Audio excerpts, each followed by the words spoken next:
Greetings, Tony Mobley here. We're back. Hey, we're back with another conversation with Tony Mobley. And tonight I have a very special guest, and I hope you will tune in for this story because this is a really, really good conversation that I know that we're going to have tonight.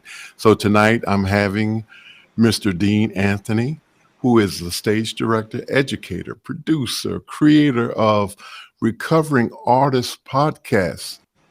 And tonight also marks the 23rd episode of Conversations with Tony Mobley. So why are we here? We are here because life has provided me the opportunity to have real conversations with real people. First, I want to thank Miss Vienna Tran for our conversation last week. Wow. I really want to thank Vienna so much for that conversation. It was really great. And I want to thank the team behind Conversation with Tony Mobley. So that is what we try to do. We try to have real conversations. And again, tonight, we're talking to Mr. Dean Anthony, director, producer, educator, the creator of Recovering Artists Podcast. We hope to help others with these conversations, but I need your help. And this is what I need you to do. I need you to go to conversationwithtonymobley.com and register on the website. There you will find our Mukana chat. What is Mukana chat? Mukana chat is an opportunity for you to put in your questions. And not only put in your questions, you can vote those questions up and down. And so we want you to participate in this conversation by asking questions in Conversation with Tony Mobley Mukana chat. And if you like this and past conversations, please go and like and subscribe. Set that bell to all notifications so you can be reminded of all upcoming conversations. Cool. And with that, thank you all so much. And so we're going to go to our very first question to Mr. Anthony. Hello, Dean. Hello, Tony. Happy to have you, sir. Thank you so much for agreeing to be on this conversation. That's my pleasure. And I know that we're going to have a great time tonight. Thank you, my friend. So my very first question is, who is Dean Anthony? Who is Dean Anthony? What an amazing question. And I just first want to say what a pleasure and an honor to be sitting with you to have a conversation. And that's a big part of what we're all thinking about, I hope, these days with the trying times of the world. And this quarantine has given us the availability and this technology to start more conversations and keep them going. So I'm grateful that you asked me to be here and humbled. And I'm just excited. So who is Dean Anthony? Dean Anthony is a guy who started this opera industry almost 37 years ago. So I'm running on 37 years of being in an opera field, which is something that I dreamed about doing, and I'm still doing it. And that's where the most gratitude comes from. I've created a crazy life of performing and traveling, and I've shifted that over, went to the other side of the table, as I called it, more than midway through my career as a singer, and started directing, educating, teaching young singers, which is my biggest passion. And that has formed into producing and creating new opera works and just being as involved in an industry that is difficult and is challenging and is not like every other industry in the performing arts, and that's really where it's come. And now, and I know we're going to talk about lots of different things today, but I'm a person who is incredibly passionate about everything that I do. I'm dedicated. I think I actually married the business. That's how I often say it. I ended up in the latter part of my life with, not married, no kids. I have a dog, which I love, but I have found a comfort and a peace in life.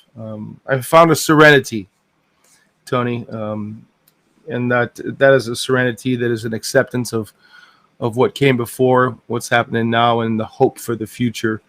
And I'm just trying to live my days and do the best that I can and try to make a difference.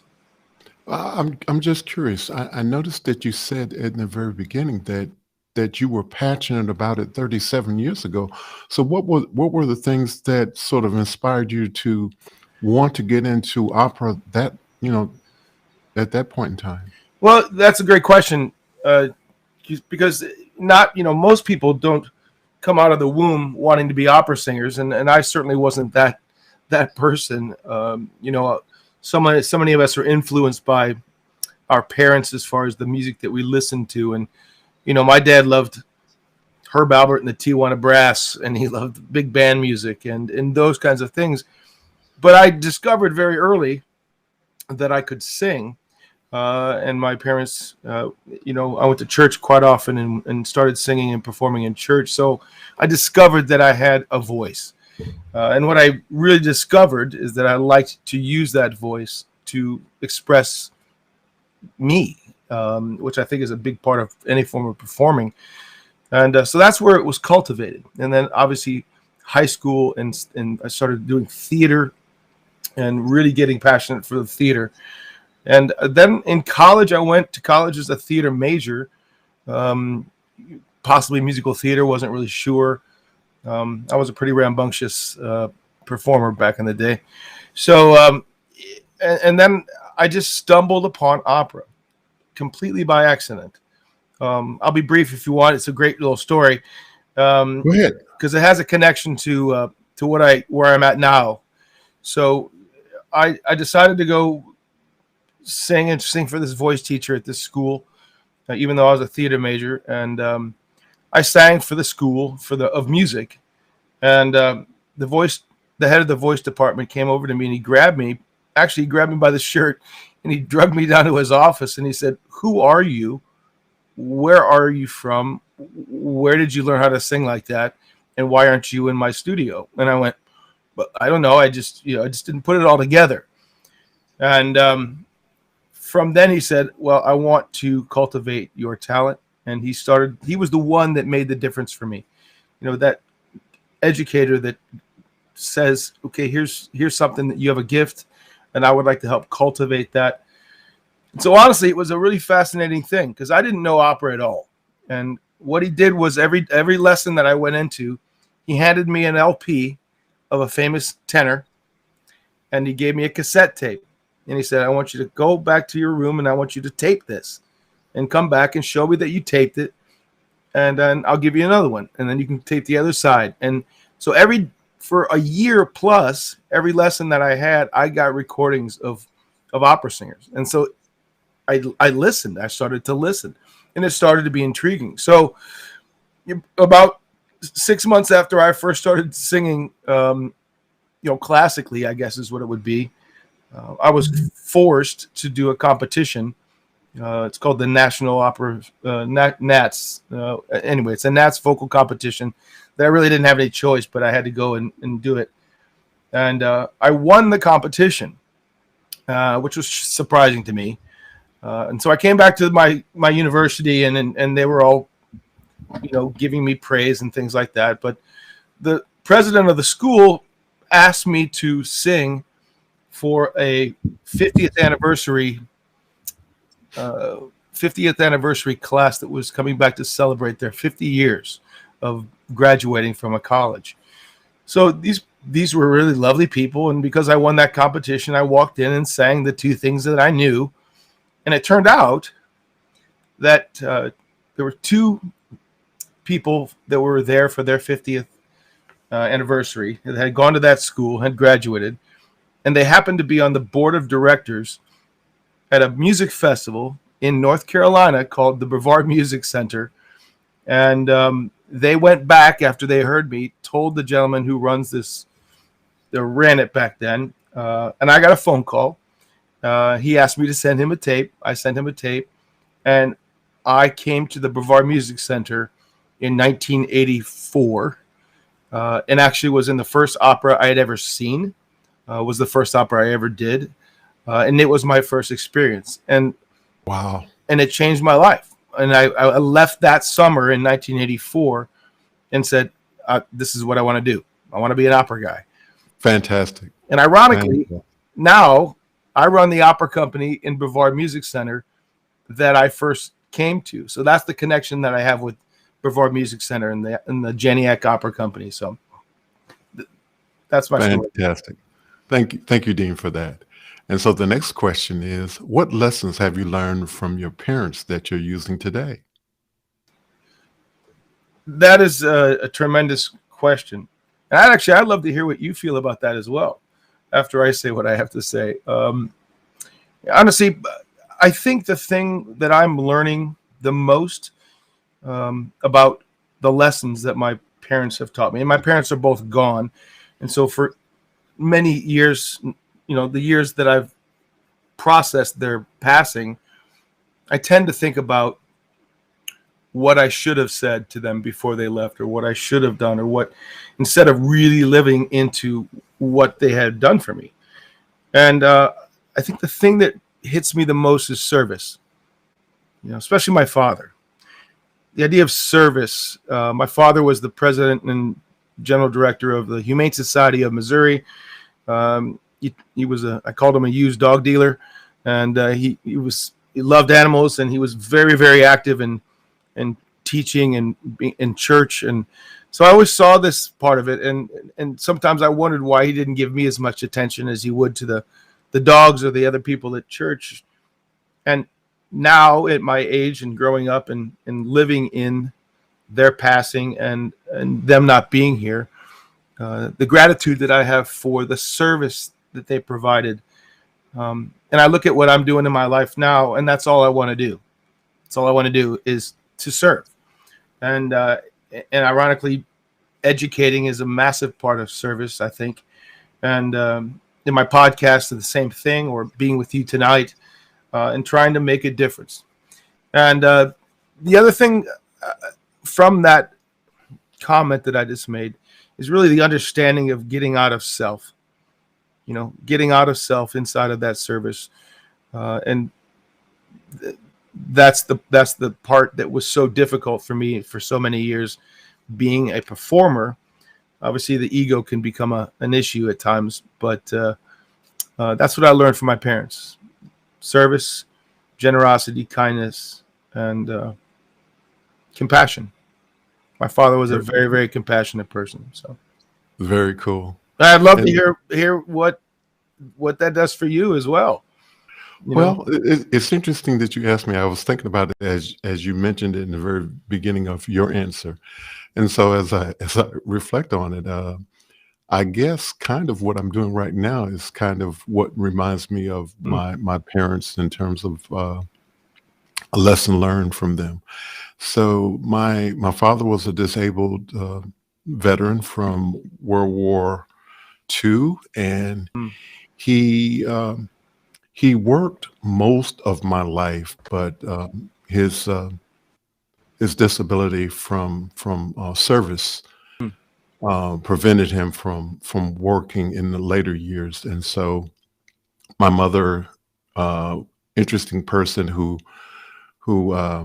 came to New Jersey as a domestic and went on to earn a degree in her later years, and began working at the post office, Internal Revenue, and then her health declined and she was not able to work any longer. And one of the things that they did, which was kind of interesting to me in their later years, was that they were very devout Christians, and they started taking their disability money and their Social Security money and paying for time on the local radio stations to just talk about their faith. And they felt as if there was not enough of evangelism going on in the local community that we were a part of. And so they felt it was their duty to spend their money invest in at that time cassette recorders, Wow. DVD players, a computer, and they didn't know how to use those things. Right. So guess who had to do that? Guess who had to Right. make the recordings Of course. and cassette tapes, and then I would have to take them to the local radio station once a week where they had their broadcast, Wow. and it was, I believe it was called Combined Christian Workers radio broadcast, and so it's kind of it's there's an element of Conversations with Tony Mobley that Mm. is, I guess, a part of Combined Christian Workers. So Absolutely. it's interesting that you asked me that No, question. but it is that same exact thing that your parents did, Tony, was an element of service, just serving the needs of others in multiple different ways.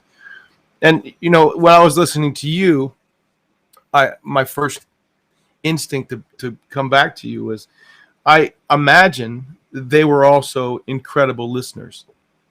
Absolutely. Incredible listeners. And I think that that's the crux of all this. If you can't do service without listening, you're just a orator. You're just talking. And as you said before we started today, we might do an hour and a half, and I went, oh, who wants to listen to me for an hour and a half? It's not about just listening to me. It's me listening to you and understanding where you come from, what feeds you as a human being. Because if we're doing service or educating, because I'm a big educator, I believe in the form. I'm not your typical educator. Let's just say that. The university system was tough for me when I was teaching. I'm more on the harder knock part of it. But anyway, I digress. So we're going to get there. Believe me, okay. we're going to get there before the night is over. We're going to get there. But I appreciate you asking me that. I hadn't been asked that question, so I'm reminded as you asked me that question. I'm reminded of my conversation last week with Vienna Tran, and she said, "Hey Tony, this is a conversation. Yes. It's not just one-sided." Absolutely. And so we're going to have a conversation tonight. So thank you, Dean, for asking me that question. My pleasure. So so you sort of already talked about this a little bit, but I'm going to ask again. How did you get started in your professional work? Well, as I mentioned, I just kind of fell accidentally into the opera thing, and I guess I was one of those people, that I wore blinders in just about everything I did, Tony. I mean, when I put my mind on something, I just went for it. And I guess there's a graciousness from my parents that taught me that if I wanted to do something, I would go get it, and nothing was handed to me on a silver platter. But I've never been called lazy, I don't think, in my life. And so, and work ethic was another thing I learned from my parents, massive work ethic. And so I stumbled upon this opera thing. But I also love to be a clown. I love to be funny. I had a sense of humor. I was more of a character actor when I was in theater. I would play the old guys or the guys who were a little bit off, or that was what they used to give me. So as I started to progress in opera, I discovered that there was a niche for that kind of person in the opera world, which was unbeknownst to me. They call him a character tenor, or in Germany they call it a Spieltenor, or what. So it's really the comic tenor. Sometimes they call it the secondary tenor or the comprimario. But anyway, I discovered that there was this little field of being a character tenor, and I was a tenor by nature. And as I quickly discovered this repertoire, very, very young and very early, and I said, "Oh, that's kind of fun. I think I can make an impact on that." So I started pursuing that side of it. Now, I think the important part for me was I didn't just want to be a good singer. I wanted to cultivate my acting chops. I wanted to cultivate my physical ability, movement wise, on stage. I mean, that's what I'm kind of known for in my life, as being as a performer. I was an acrobat by trade, and so I had all these skills that were kind of hanging there, and I decided to try to cultivate all of them, not just my singing voice. So, and there was a sense of comfort in that versus having to go out and sing the leading role. There wasn't as much pressure on me. So that's why I fell into opera so young. And I think with anything you do, if you have a sense of, I'm not going to say arrogance, but a sense of confidence and belief in yourself, no matter, especially when you're in your early 20s, people will often, what happened to me was people said, "Oh, that's great. That's a good fit. That makes sense." So people didn't look at me and go, "Well, why are you doing that? Why are you trying to do something that doesn't make quite sense?" So I never had to deal with that part of the industry or have to wait 10 years till my voice was seasoned enough to go sing Kaloff and Turandot or something like that. So I basically fit the mold right off the bat. So I was really lucky and very fortunate. And I worked on my tumbling. I worked on my stage combat work and my acting chops, and did a lot of dialogue shows already from my career as a theater guy. So those kinds of shows, I fit into this pocket pretty quickly, and I just had my blinders on, and I went 100 miles an hour, and was gratefully accepted into the industry doing that repertoire.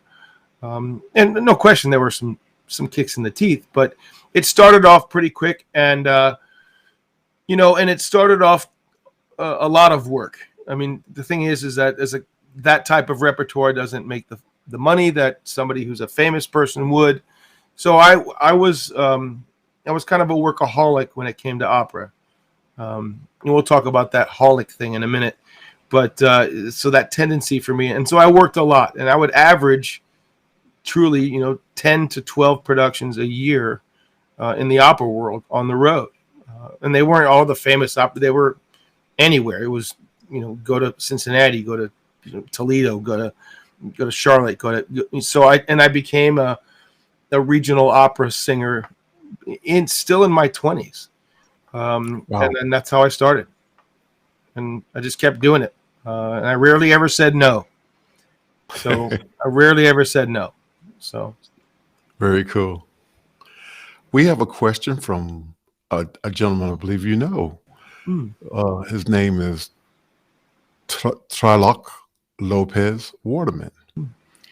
How did education become part of your life, and what does it mean to you? That's an excellent question. And it's an important question in the cycle of my life. And I think I'd start off by saying when it came to education, I wasn't a smart student. I wasn't very good at studying. I didn't learn the right habits. I always had trouble, reading out loud, those kinds of things. So I never really liked school, especially in grammar school, those kinds of things. I think I had some deficiencies that were never diagnosed with that as a young age. But what I discovered when I got into the latter years of, or in high school, such, I discovered the things that I could do. And I started to excel in those. So I put those to the forefront and left all the other aspects behind. So what I created for myself was what I would call a book smart, street smart person. So, that we talk about that in life. There's book smart, street smart people. And I tend to be, and always been more street smart. At least I thought I was street smart than I was book smart. And what that ended up doing for me down the road, Tony, was it caught up with me in a way that wasn't the best. I needed a different style of learning and a different structure of learning. And when you started doing opera, you start singing in foreign languages. You start doing all these other elements that were foreign to me. I I had to relearn, had to figure out how to learn to make it a positive way for me to succeed. So that was my initial part of my education, and then I looked at education of life being a huge part of this, which I think that I was somewhat sheltered in some ways from my parents. The education of life was somewhat sheltered, and then I went exploring in that side of the world, which opened up some interesting doors of education of life in a different way. And I was very, very blessed to have succeeded through school and into the opera beginnings of my career. So I had success. So I got rid of the education part, and I got to the point in my life where I thought I knew enough, and I thought I knew everything I needed to know. And as we all know, that can certainly catch up with you. And as I progressed into full-time performing and then slowly into directing, it was a whole different level of education, an educator type role in directing. And I had to relearn that. And I not really wasn't sure how good I was at it at the beginning, but we think you were pretty good at it, because we're going to actually show a clip of okay. you doing some work. Yeah. And so it's going to be coming up, and so we'll be quiet while I'm not sure if there's sound. But if there is sound, before they play that, I think the important thing is for you to know. I'll finish up. Is that I when I started to direct, I realized how important it was to teach when I direct. Not every director is a teaching director. People have different styles, but I felt it was crucial to be a teacher and a director. So I relearned my entire craft, took my craft as a performer, and came up with a philosophy of how to teach that philosophy to young singers, and not just character people, to all of them. And that's what's been cultivated for me over the past 16, 17 years. And that's the joy now, is that, it doesn't come, what I teach doesn't necessarily come from a book. It comes from experience, and it comes from my own successes and failures. And so it's become the most important part of my life. And the relationship that I have with the students who have come through Brevard and the Young Artist Program, or wherever I work, they are my children that I mentioned before, where I didn't have kids. These students and these young artists are actually my family. So that's where it came from. I hope I answered your question properly. You did, and now we're going to go to the video, and so we can talk a little bit, share some things while the video is playing, and they should be able to hear it, but we should be able to still talk over it a little bit too. Oh, okay. Yeah, this is a production of an opera called Susanna by Carlisle Floyd.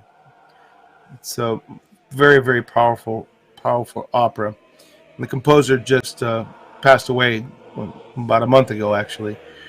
And it's about this young woman who's basically completely ostracized by a community in the mountains, and it's the journey that she takes from the beginning to the end, and how this roadside preacher comes into town, and who is filled with some issues in his own life that. But these are my young. I'm just looking at my young kids, and they are committed to their craft. They're singing a song called "Come Sinner Tonight." So it's basically a called the altar song, and they're trying to get this young woman Susanna right here, and they're calling her down to the front, and they're just living life in the moment of this theater. And that's all kinds of singers with different backgrounds, different belief systems, different everything, but they're living in this moment inside of a show, which is just, and then she just rejects it and leaves, and they all look at that. I'm getting chills. Yeah, I got a chance to watch it earlier. Oh, you did? Earlier today, and I was so impressed with it. Yeah. Thank you so much for Oh, thank sharing you. that. Thank you for. That was powerful. That was powerful.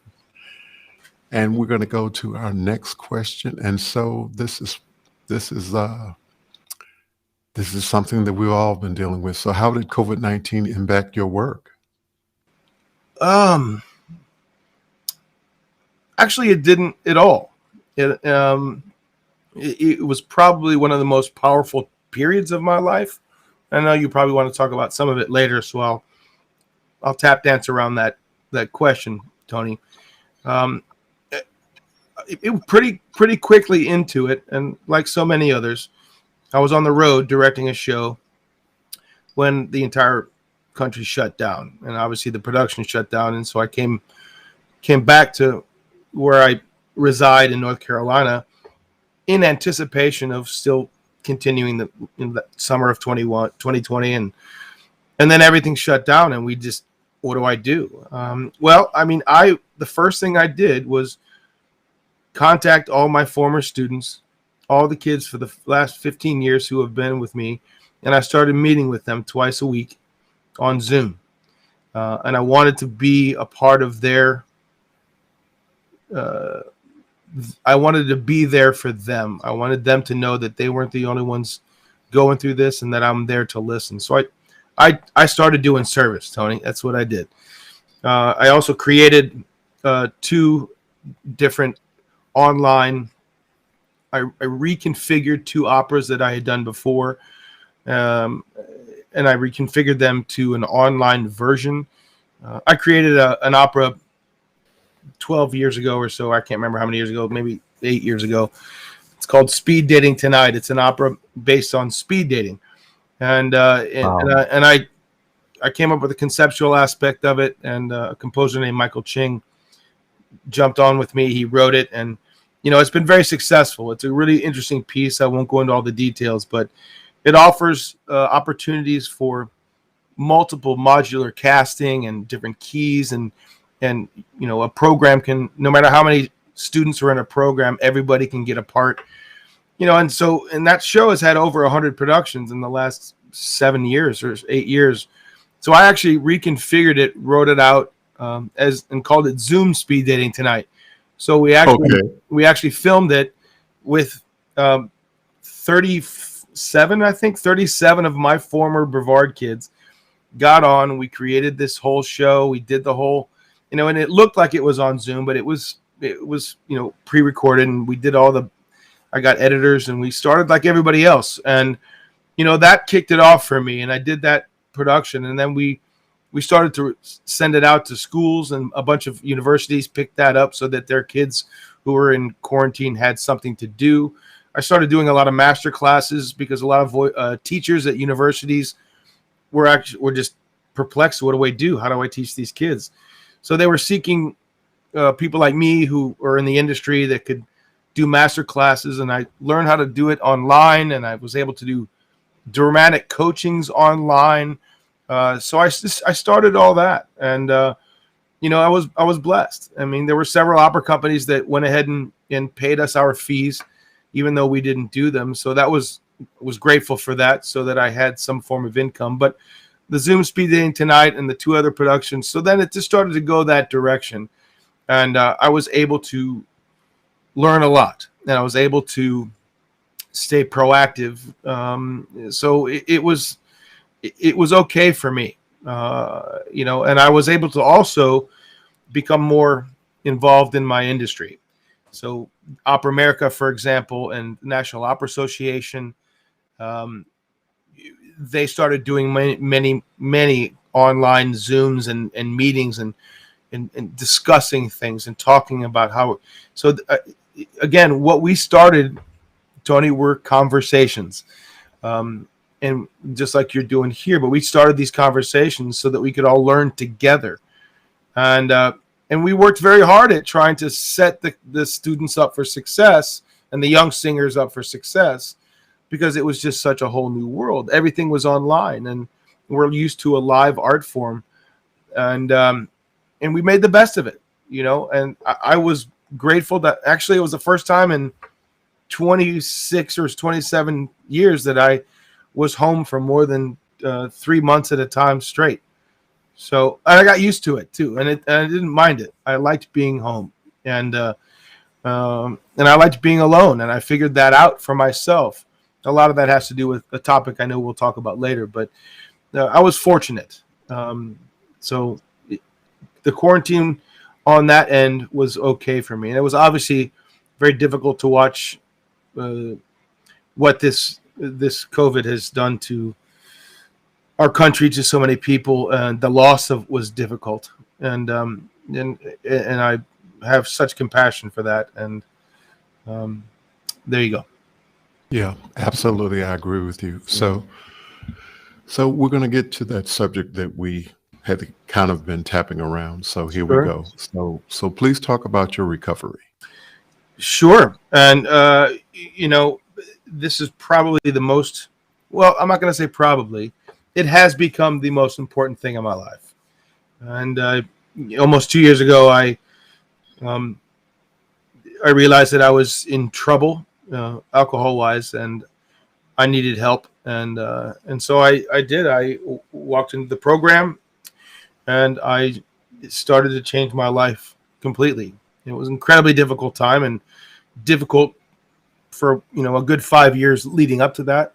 It's a progression. It was a progression for me, and then there were a lot of elements that were going wrong for me. I started to see a lot of my life going in a direction that was not going to last long.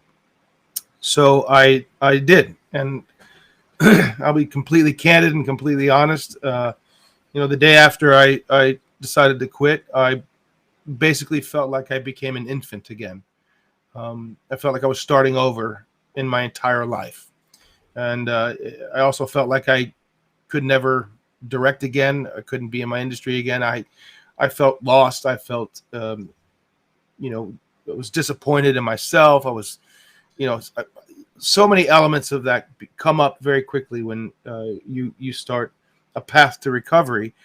And it took me a long time, and I did. I went to meetings, and I had help. I had friends. I had people in the program that I dealt with, and I just basically started from scratch and took it day by day. And within 3 weeks of me walking into sobriety, Tony, it's I actually had to go back to work again, and I have never been one of those performers that ever had any fear. I was always pretty fearless performer, fearless in everything I did. And what I discovered after in the pangs of early sobriety was that I had fear. I had tremendous fear. And I went to do a job, and I was driving to this job, and I didn't think I could even do it. I remember walking in the door for the first day that I had to start, and I had a little moment with my higher power, and I just said, I said my serenity prayer, and I asked for guidance. I said I need help, and what I did was I asked for help, and I had never had a very solid relationship with, the church scenario for me was difficult growing up. I didn't always grasp it, but what I realized, Tony, was that there's a power greater than me, and there has to be, and I needed help, and so I asked, and I remember so vividly, Tony, and I'm going to share these words with you.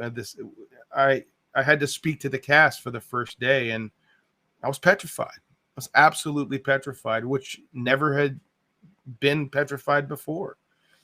And I had this little moment, and it was honestly, I think it really was a true God moment. And I looked at the cast, and I said, "Hello, everyone. It's great to see you all, and I'm here to do a show with you." I said, in the past, I would have taken a jigsaw puzzle, and dumped it out on the table, and I would have turned every piece over and pushed you all away, and put the corners of that puzzle in myself, and then I would have passed out all the pieces to this puzzle, and I would then told you when you need to put that piece where it goes, when, how, and why, and then we'll be done. which to me is nothing but ego and self and control.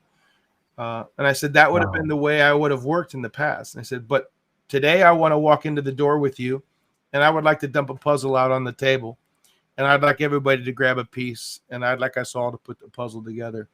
And that's what I wanted, and that's what I wanted. I wanted it to be us, not me, taking the ego, self, and judgment out of my entire life. And it really was a shift in the beginning of my sobriety. And I am honestly grateful today immensely that I am sober today.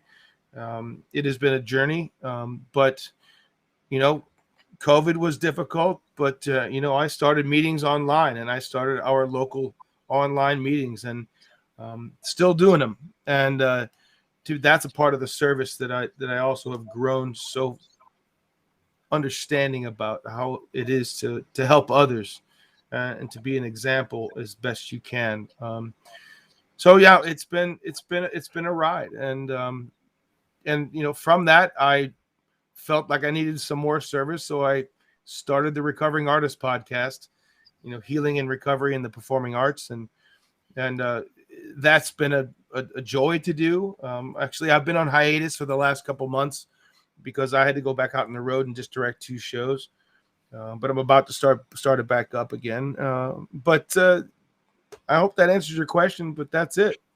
Interesting enough, there's a theme, and I'm not sure that you're paying attention to it, but I want to share it with you. And if I'm wrong, then please tell me. I love it. So you are giving, and because you are giving, you are also able to ask for help. Part of the problem with most of us when we're struggling with stuff, we don't want anybody to know, so we don't ask for help. Right. But because you are giving, it's okay to ask for help. Absolutely. And that you have, I would say that this conversation thus far has been about you talking about giving, and also being not afraid to ask for help when needed. So, Yeah, but when you, I just wanted to share that with you. I love it. It just kept springing out at me as you were talking.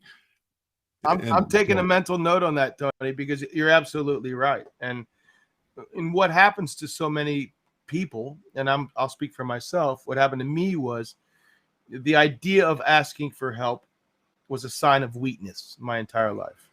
And so inside of that tension that you create for yourselves, what you always wanted, I always wanted to be was a know-it-all, or that I have this, I've got this all under control. And it doesn't work that way. It doesn't work that way. And, that we're human. I mean, the ability to understand what it's like to just be human and is a gift. And that's what I discovered, Tony, that I'm just a human, and I am no greater than a beautiful leaf that falls off a tree, that will then grow back, and that whole thing. I am just another person. And so, learning how to get rid of that sense of ego, my ego was the big problem, and I fed my ego, and I fed things when things went wrong. I fed it with alcohol, and it became an addict. I was addicted to drinking, and it became a problem. And, and I understand the other really amazing aspect about sobriety for me is the understanding of emotional sobriety. So, sobriety is not just, I'm going to quit drinking and I'm okay. Discovering the things of why and how, and how to fix them, or take the right journey to improve them. That's what has blown me away in my short, almost 2 years of this is, and it started to make sense pretty quickly to me. And I'm really, really grateful for that. And just understanding that what my triggers are in all kinds of life. And it really was just that emotional side of my life was in trouble, and it is trouble. And I don't have it all figured out. Don't get me wrong. None of us do. None of us do. We're all trying to figure it out, and we're all trying to get better day by day. Yeah. And so again, Dean, thank you so much for being open to share. Oh my gosh, of course. But I can sit here with you and I can just look at there's a beauty and a generosity in your face. That it has this is giving, and it's open. And like you just said 2 seconds ago, you said we're all trying to figure it out. So neither of us, I think, are sitting here trying to say we've got this all figured out. And absolutely, absolutely. No, I mean, my story is my story, and to come onto a podcast and just to talk about yourself for an hour and a half or whatever, it really isn't about me. It's just a guy who does what he does, and the stumbles of your life are almost more important than the successes. But I think the important thing for you to think about is that us having this conversation is in fact going to help someone, and the reality of it is we may never know. Exactly. We may never know. But if we don't have the conversation, I believe that. I believe that we will help someone in this conversation. Exactly, because it's never too late. It's never too late to learn. I mean, that was the other thing that I discovered so powerfully over my sobriety and over COVID is that I have a lot to learn. And what I discovered is that I want to keep learning, because I'm shoving the ego and all that. And my favorite expression these days, Tony, is that I don't want to judge anything anymore, ever. I would like to assess it. I want to assess it, but I don't want to judge, because judgment does nothing but just get me in a really bad place. So for me, so much of life now is avoiding complacency. I don't want to get complacent. I don't want to get comfy because if I do, I'll slip. I start going down that slippery slope, and that's going to lead to a bad place. So all I can do is live for today and try to do the next right thing. I mean, how simple is that? Why don't you just if you do something right, well, then try to do the next right thing. If you just keep your place, that's so simple, not always easy, but and also just the understanding that, if we're human and we're not perfect. It's just a matter of us all trying to get better day by day. Right. Exactly. We're getting low on time, so I have to. Have I talked that long? No. It's. We got a couple of great questions. I'd love to come in, and they are about recovery, and so we want to get to them. Want to make sure that we get them in. Great. So Mike Emmett from Melbourne, Australia, asked, was there a single moment that pushed you to taking the path to what you've called recovery? Or has it been a nagging voice in the back of your consciousness that you finally listened to? That's a great question, and I will say it wasn't. It was a culmination of a progression for me, and I'm going to tell you, it was about a 5-year, 6-year progression that grew to a place where I just couldn't do it. But I woke up on a specific morning, the day before I took my last drink, thank God, up to this point, and I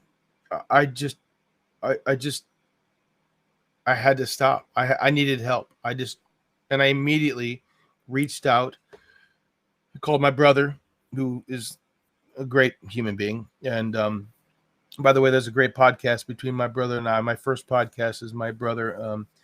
But I called him and I reached out, and then I called somebody else. And then that day I was in a meeting, And I went the next day after that was horrible for me physically. I mean, my body went into some withdrawals and some issues, but it was really a progression. And one thing I know that we can't ever do is tell somebody else how it's going to be. It's just none of us, our stories are never the same, and our bodies deal with alcohol or drugs in different ways. But what I think more than anything, I saw the emotional side of my life going downhill. And I was this very unsettling acceptance of it while I was in my progression. There was an acceptance of what I was going to end up like. And that was incredibly scary, Tony, just to just sit there and go, okay, this is my demise and this is what it's going to be. Not thinking there was even a way out, but that's how it started for me. So just thinking about it brings back some amazing memories in my head. Thank you, Dean, for sharing that. And we have another question from Mike Emmett from Melbourne, Australia. He says, how have the people you've had on your podcast influenced your continuing journey? I'm sorry. Oh, what's been great about the podcast is that, or one of the difficult aspects of doing a recovery podcast is that, to have someone on who is in a recovery of their own can be very exposed. It can be very, a lot of people want to be very personal and, and keep their anonymity about their own journey and that thing. I felt very open pretty early in this, and I felt like it was important, as we were talking about sharing and giving, to put this out from my own community of performers and say, look, this can happen to anyone. This can happen to, I was in my late 50s when I decided to go into the program, and it's never too late. And I understand that even more now, but just being able to talk to other people that have their own forms of addiction or need healing or recovery, it just puts us all in the same place, that we're just human. We can't control everything. We have to let go of that control, and we just have to find those places to put your energy in the right place. And so, that's the gift. And that was the gift of every conversation I've had. And I've had some fascinating ones. And not every single person who's been on this podcast with me was someone who was in addiction.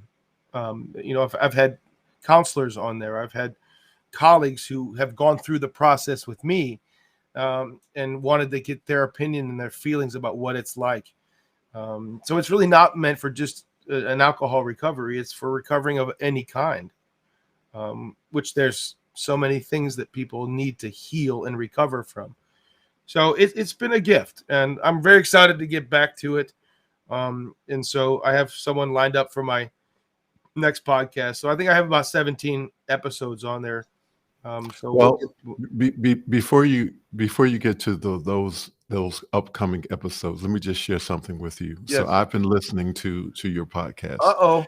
And so I'm going to tell you here and now, and you need to change the name.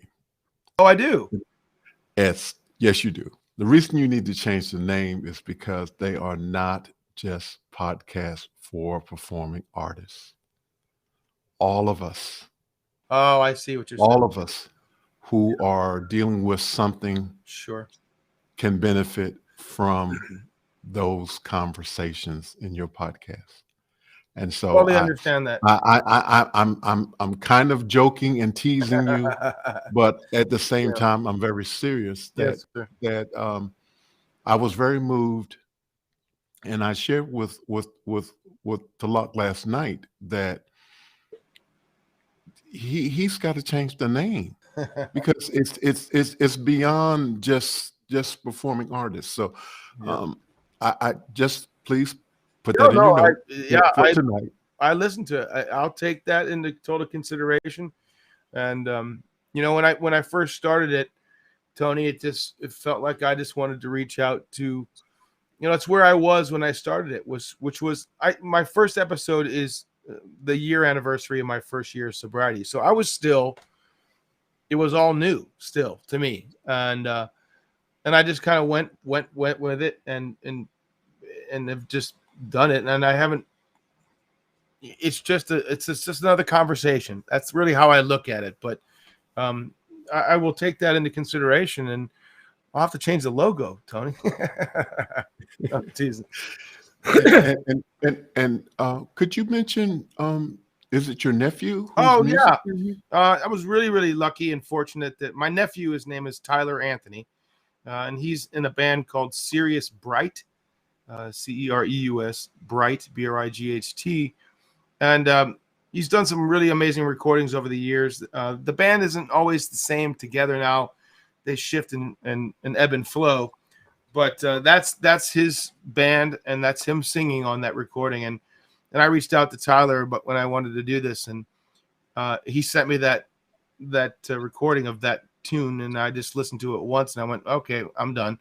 And so, and it fits, and it's, and I have a producer that also helps me patch things together and makes it all nice and neat. So there's kind of a formula for it, but it's been really cool, and it's been great to have both my brothers have been involved in some way or the other. I had a whole first episode was with my middle brother, and then I've had my older brother get on, who writes poetry, and he's a spiritual counselor, and he's read some poems for me, and we recorded them. And so, it started out to be kind of a family thing.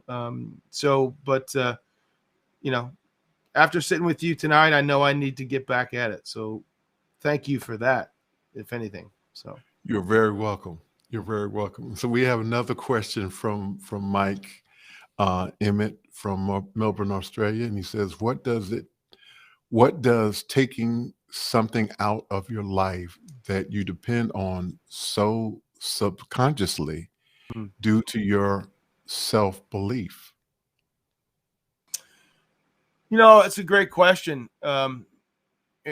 It's my self-belief. Well, I mean, I have to say that, taking it out, and again, I didn't do this alone. And I started to do a program that was structured and had many, many people who have gone through that structure. But I think the more important thing for me to say to you is that about that question is it has changed every aspect of my life. I was so concerned about my social interaction. I was so concerned about my, what people are going to think of my status. And if I'm not sitting there with a drink in my hand or having the tailgates that I always have, and the socialization, that was a big part of my life. And a lot of people knew me for those reasons. And all of a sudden it was gone. But ironically, COVID, I got most of my strong early sobriety was over COVID. So I had this massive chunk. I had 3 months before COVID hit that I was in sobriety.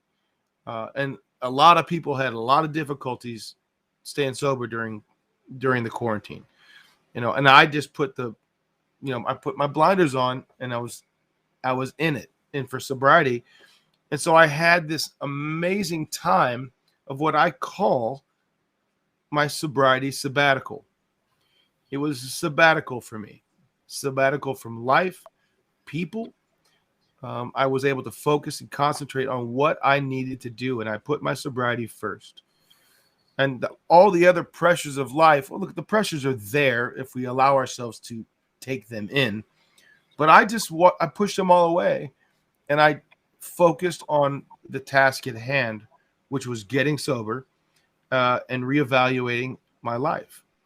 And so jump forward, that this kind of involves your question, is I just got off the road from doing 2 operas back to back. I was down in New Mexico for a show, and then I was just back from Virginia back to back, very much like the old days where I would go show to show to show to show to show. And that was the first time I've done that in a year and whatever because of the quarantine. And my habits that I've reestablished for my life were in place. So I didn't go socialize. I didn't go out. I didn't, want to. I didn't have that need to do that. And what I realized, which is so powerful for me, is that it's really okay. It's really okay. I just spent 10 hours in a room with each of these people, working on the show, directing, working hard, making art, doing my thing. So at the end of that day, I can just go home and be with my dog, myself, and take care of myself and be replenish myself emotionally for the next day. And so I've just experienced 2 months of working and not partying, on the road. And all that would have done for me is just put me in a really bad place. Because if I go back to drinking again, Tony, it's going to be much worse than it was. It's going to be much worse than it ever was prior to that. I know that. So myself and my belief in myself, not ego, is much more settled. And actually, I have a lot of energy, as you can probably tell. I'm an energetic type, and I drink a lot of coffee anyway. So, but my whole disposition, I think, has changed through the sobriety. And I just look at things in a much more peaceful way, and realize that I can't fix or change everything. I can just do my best for that moment, and then allow the world to work with what you've done. And that's it. And then I'm going to assess it. Right, Tony? I'm going to assess it. I'm not going to judge it. And then we move on. So I hope that made sense. I was kind of around the Rick. It makes perfect sense. And it actually leads into the next question. First, let me say thank you, Mike, from Melbourne, Australia, with those great questions. Absolutely. The next question is, please talk about your healing. My healing? Your healing. There's no question that incorporate inside of the sobriety and the healing. That healing is honestly, that's a great question, because it's the biggest gift of all. I don't say I'm just healed, but I wake up every day and I get on my knees and I thank God for the night's sleep, and I ask for a daily reprieve. I ask to do His will, not mine. And I'm not a big religious guy. I'm just talking to a higher power. And that takes care of me. It keeps me present. It keeps me present in my daily work as a recovering, alcoholic. It puts me in a place where I'm starting my day and ending my day. So I have bookends. I have the bookends that are going to guide me through.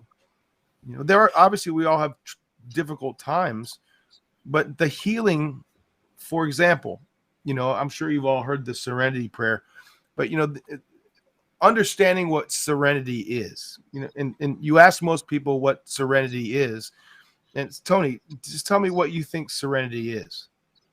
Do you know the definition of serenity, the exact definition? I don't mean to put you on the spot. I don't know the exact definition. Yeah. I've read it many times. I've seen the posters.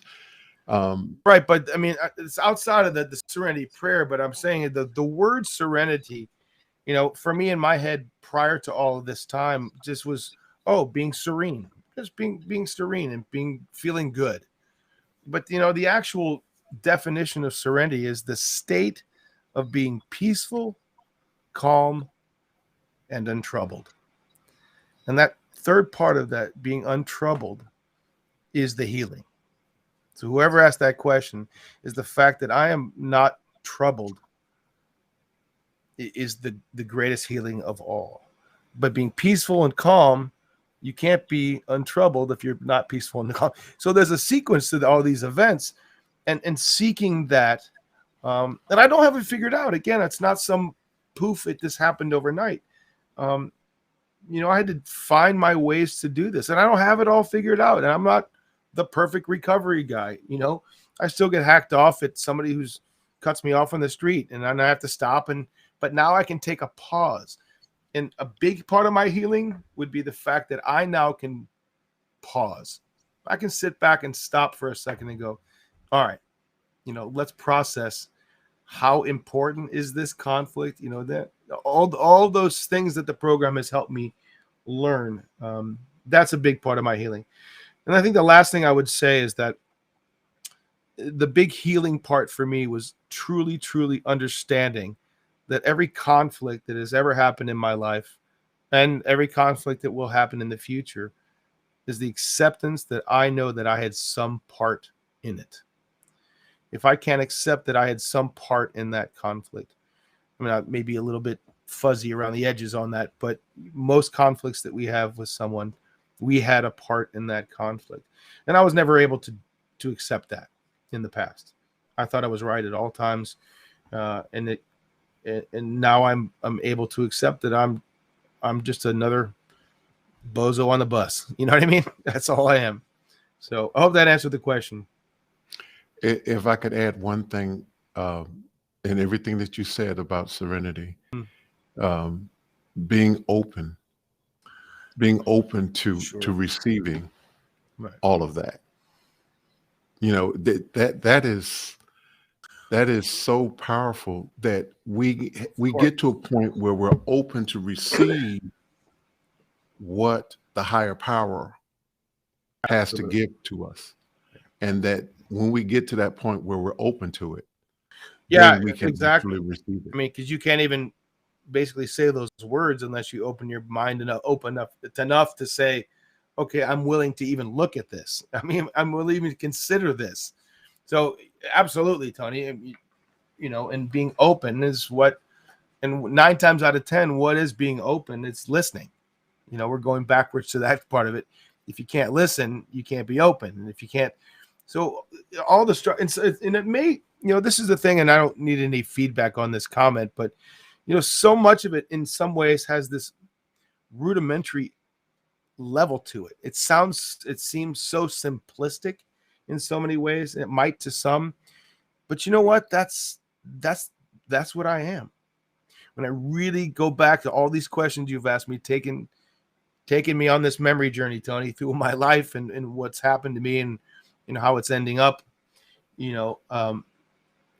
it's fascinating. It's really simple. And if I don't try to make a major issue out of everything and just take it for what it is in the moment and simple. And so I have all my phrases and my quotes and my things, I've become very much of that kind of person, but it doesn't really matter for me. It's my own journey. Everybody has to find their own way. I'm not really very good at meditating, Tony. I mean, a lot of people are. Do you meditate? I call it prayer. Okay. Excellent. Yeah, exactly. So, and sometimes for me, the best I can do as far as meditate is I can go sit outside and just look at the trees and be quiet and breathe and just take a minute, and that wasn't even possible 2 years ago for me. The idea of pausing for anything, I was 200 miles an hour constantly. So, age doesn't help either. I'm getting a little older. So, I am slowing down a little bit, but all these are such amazing questions from your people, I'm very impressed and very moved. Well, we have another one. I'm happy. So, can you talk about real friendships? Oh, you guys are just brilliant. You really, really are. And I thank you so much for these questions. And I will say that real friendships are basically what keeps me existing. And I say that because, I made the choice to do this as a living back in 1984, 85. And what did it do is it took me away from the normal aspects of what a lot of people might get to do. So there's no white picket fence for me. There's no, I made my choices, but, I missed my brother's weddings. I missed family weddings and family occasions because I was always on the road, always out doing these things. And what I discovered that, often the cast that was in a show that I was in for that period, they were my family for that period. They were my family. And then I would go to the next job and they would then be my family. Now, what I developed over the years in that are specific friends that instead of just acquaintances. And I have a core of friends, like everyone probably does, that mean the world to me and that are everything to me. And I've often said this, and my brothers even know this, is that my friends at times have been more important to me than my family in some ways, because they really knew the real me. No matter what, if it was good or bad, they knew the real me, if that makes sense, Tony. Especially in my earlier, my drinking days, my family wasn't really, wasn't a drinking family. And so I hid things from them, and I did all those parts that I would love to have the ability to make amends to my parents, for those choices I made. But the friends that I have are just truly valued. And I talk to them quite often. And it doesn't go very long, sometimes a week, sometimes a month. But friends are everything, and again, I say that to you as a man who is at peace with the fact that he, got close to getting married several times, but the business always won. And I'm not married and I don't have kids, and I've come to peace with that. But my friends are what make that balanced. They balance out that for me. So, then there's a really good friend of mine. One of my dearest friends is a part of this conversation that you do, and I'm grateful for him immensely. So I'm grateful for your friend too. yes, I just want you to know that I'm grateful for your friend too. He's a special human being. So Yes, he is. yeah. We have another question. So, how has your world changed since you are in recovery? Well, I've been babbling on about lots of things, how it's changed. And I think that I'll just reiterate some of the. I think my work has changed. I think my relationships have changed. I definitely know my relationship with my brothers has changed. Everything's changed. It's just no question. Everything's changed. There's just this sense of peace that I'm walking through life and going that, sometimes literature says you will not regret the past, but don't shut the door on it, So I can't live in the past and just constantly beat myself down for what I've done. I made my amends, or I make my new choices not to go there in those things. But it's changed. I sleep better. My physical pain is better. My vision is better. I see much more clearly now. And I often tell people this. One of the greatest gifts about that question would be the fact that I can make decisions 24 hours a day sober is everything. Very cool. Very cool. Thank you so much for that. Thank you. Talak Lopez Waterman, Astoria, New York, asked, why were you known as the tumbling tenor? Somebody's going to bring that up. Well, years and years and years ago, as I mentioned earlier, that I was an acrobat by trade too, and that started from my youth. My parents, for some reason, sent my brothers and I to gymnastics camps and things like that. My dad always seemed to have an issue with sports with balls, with footballs or baseballs. He wanted us to do things that used our natural brain and our physical body. So we were wrestlers, and my brother gymnastics. But I started to get a little bit thicker in some ways, and so the gymnastics wasn't my world. But I had to do all that stuff early on. So and we were water skiers, and so we were physical. But I had this ability to tumble and to do things, and I was pretty early on. A director out of the blue just asked me, "Can you do a somersault?" And I went, "Yeah." I did the somersault, and he went, "Oh." And I had gone through a transition and lost some weight before then. I went, "Oh, my body can move even more." So I started to practice, and so I was doing cartwheels and standing back flips and doing all kinds of crazy moves. So it started to become a part of my my thing. And I was doing a show in Washington, D.C., the Washington Post, a reviewer had a review with my name and in quotes called me the tumbling tenor. And in my agent at that time just took it and ran with it. So I just kind of became called the tumbling tenor. And honestly, I did. I mean, I would say 92% in my heyday of performing, 92% of the shows I did, I was flipping, tumbling, cartwheeling. And so I got known for that. There's a picture of me doing Puck in Midsummer Night Dream. I did a lot of Pucks in Midsummer Night Dream, which is the Benjamin Britten version. It's the Shakespeare play, but it was written and then to an opera by Benjamin Britten. And that had a resurgence, back in the 90s.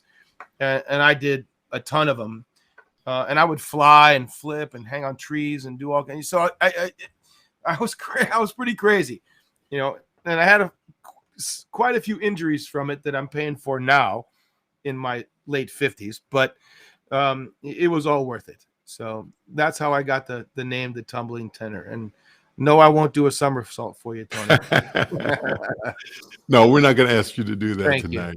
you. We have another question from Talak Lopez Waterman, and he says, "Can we hear about directing work?" Can we hear about directing work? And we're going to share some photos while you're talking about that. The directing work that I do now. Okay, that's a photo, which is from an opera called Glory Denied, and that opera is a contemporary opera by a composer named Tom Ciapullo. And I do a lot of new works and new contemporary operas. There's a big resurgence of new contemporary opera in America right now. It's probably one of the most prolific times for that. And that's the picture of the same show. And what it gives us the opportunity to do is tell stories that are definitely, more contemporary or more known to our generation, or that there's an education part of it that may have been missed by this generation that needs to learn. Now, this piece here, Glory Denied, is about Jim Thompson, who was the longest held POW prisoner in American history. And a lot of people think it was a pilot named Edward Alvarez, but it was actually Jim Thompson. And it's a tragic story. He was a prisoner of war for 9 years. And the story in the opera, it's based on the book called Glory Denied, is about Jim's time in Vietnam, and then how his wife dealt with it, and how when she ended up moving on, even though she thought he was dead for 8 years, and so it's a story that needs to be remembered. It's a story that needs to be told and shared with for the future generations. So I get to do a lot of pieces like that. And and what the photos that just came up, and there was a picture in there of a Sweeney Todd production, that one right there, that's just the beautiful ability we as artists get to do. So I get to be a part of the construction of that design, that set design, and that's a Sweeney Todd that we did at Brevard, and Tlaloc lit this show and was very integral and part of it. We were able to, create and paint. That's the word that I use, Tony. We're painting this palette of theater and design and lighting and art that it creates a visual, hopefully a visual feast, for people to see. But then the beauty of music on top of that, especially in singing, is that feast that you get to visualize, you also get to then hear the beautiful sounds that come through it. So the idea of, collaboration of this art form, to me, is often the essence of all the arts, visual, orchestra. So I've been really, really fortunate. That's a really fun production. That's another Shakespearean play opera called Falstaff, based on based on Mary Wise of Windsor and Henry IV Part 2, I think. So it's just getting to work with these artists and create these energies that you get to see from a snapshot. I think that that's what's fascinating about looking at snapshots, is that you're just catching just that moment. And so I always look for fun, exciting photos to see the personalities of these artists after I've given them all their stuff. And there's another visual, very interesting element of a world premiere called Falling Angel. So we have video in this, and T was involved in this production as well. And, and get to create this and teach a young artist how to live on a stage with that kind of atmosphere is what I get to do. So I love what I get to do. I certainly do. Very cool. Yeah. Very cool. And I guess this might be the last question. So it says, what's next for you? What's next for me? Well, lots and lots of things. As I think we mentioned, I am the director of opera at the Janiec Opera Company at the Brevard Music Center, which is a young artist summer program for singers between 20 and 30, and they come here, and it's a training program. So we teach as well as produce. We're doing 3 operas this summer. We're doing Carmen, Barber of Seville, and Man of La Mancha, which is a musical, but we're still doing that, and classes. I've got three shows coming up, and as a freelance stage director, I got a Into the Woods production I'm directing, which will be fun. I'm doing a Gianni Schicchi, Puccini opera, and Cavalleria Rusticana double bill. Then I'm doing a Marriage of Figaro right after that. Then Brevard, and I have a new position that I'm very excited about. That I can't tell you which company it is, but I can certainly say I am the new producer.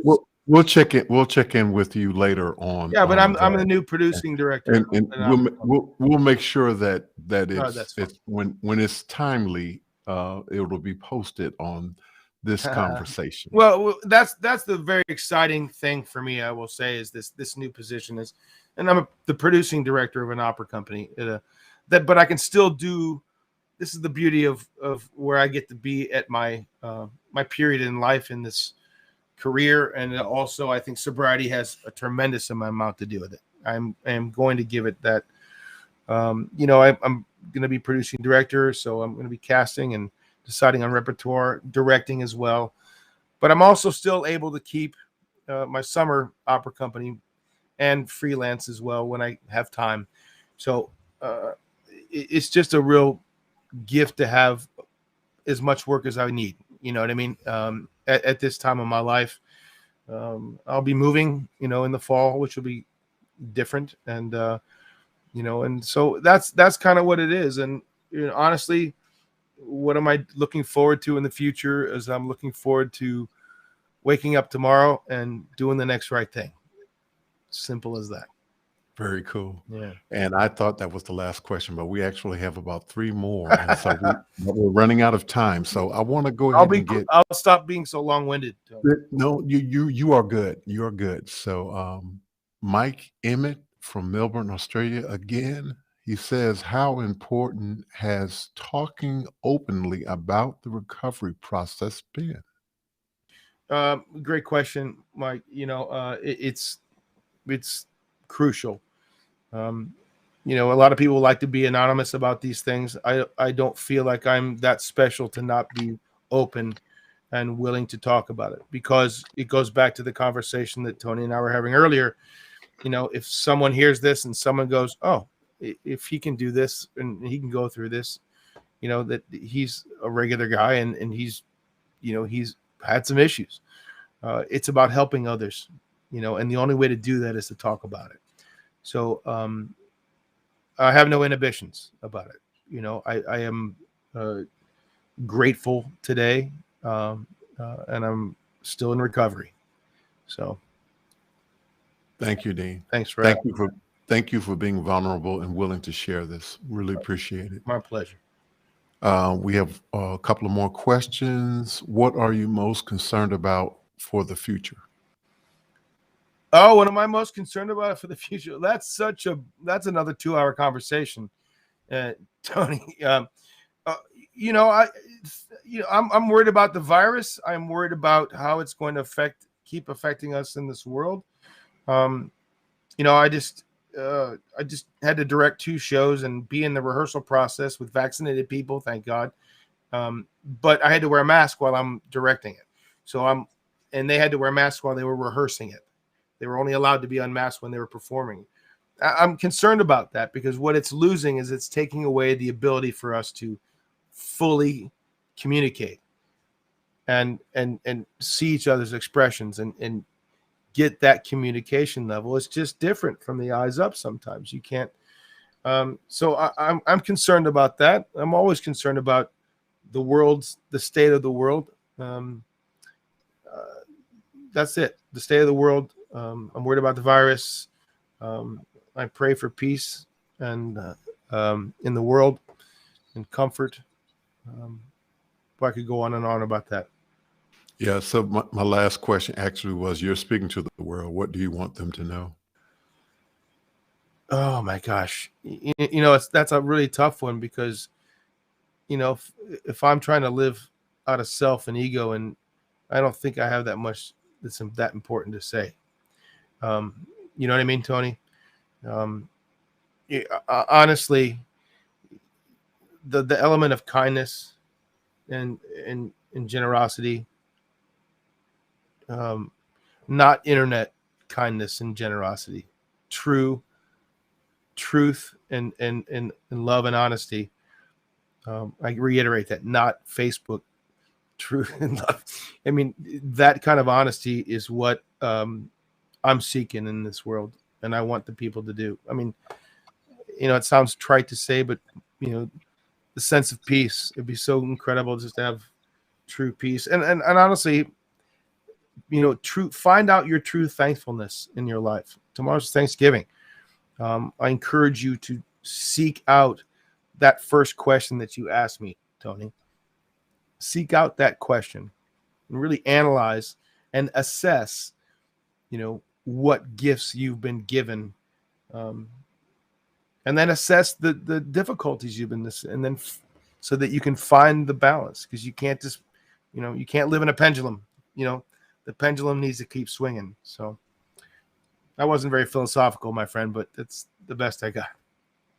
Well, let me just say that what you're talking about comes through in the podcast. Yeah. And I really appreciate the opportunity to listen and hear them.